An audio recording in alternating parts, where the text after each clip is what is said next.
As usual, it's been a hot minute, as you do, and you may notice that my voice sounds different. See, I just got a new microphone. I'm just playing around with the settings and kind of just loaded up OBS, started up the recording, so let's hope it sounds good. So, what happened on the Minecraft server? Basically nothing. Well, actually, I say nothing, but a lot more than nothing did happen. It's just not as much as usual, because I haven't been playing nearly as much. Moving swiftly on, I've recently had a new idea. Now, this idea is pretty interesting, and it's definitely way out of my comfort zone.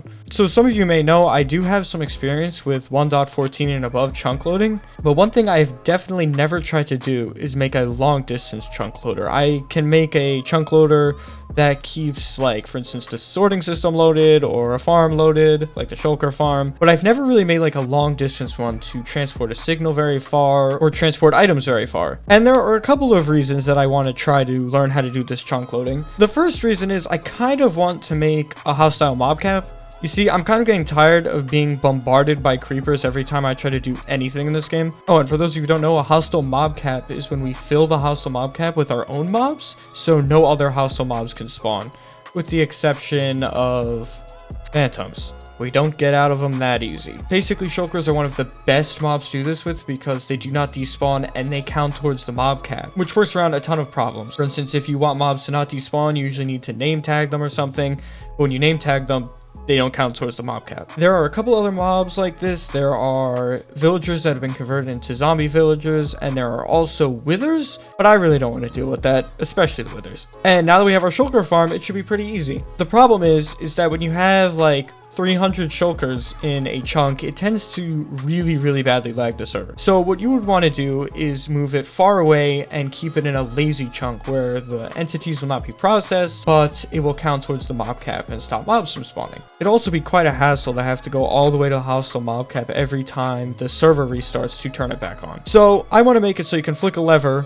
right here, and it will trigger it thousands of blocks away. Now, the only way to do that is through long distance chunk loading, and there is a way to do it, and I've done some testing, and I've thought it out like this. Basically, when we initially turn on the chunk loading grid, we have to load every chunk into entity processing so we can trigger the chunk loader in front of it, so it will slowly chunk load a path. And then once the entire chunk loading grid is loaded, we can actually disable some of the chunk loaders, saving on performance. Now, the reason we can disable them is because redstone signals do not need entity processing to send a signal through. You only need redstone ticking, and that's the same with transporting items through a dropper. And then following up to the dropper comments, we can actually make an instant dropper line from the perimeter to the sorting system here, so all of our mob drops go to the sorting system automatically. But honestly, it's usually pretty finicky, so I may not do that. It's just an idea. So in my testing, I learned how to make a chunk loader. I think it was every 2 or 3 chunks. And I did a lot of the math, and that is a lot of obsidian. Like, a lot of obsidian, since you need another portal. So I decided to make an obsidian farm, because I'm really sick and tired of mining these end towers for like 40 minutes. So over here is our obsidian farm. And what's pretty cool about this obsidian farm is that it doesn't require like a wither or anything to break it. The only way we can achieve this is through the new 1.17 or 1.18 mechanic, where you can put a pointed dripstone on a block above a lava source under a cauldron, and the cauldron will fill with lava, and then you can pick it up. And lava can be turned into obsidian. So basically the way the lava farm works, which is the first step, is you will switch it on.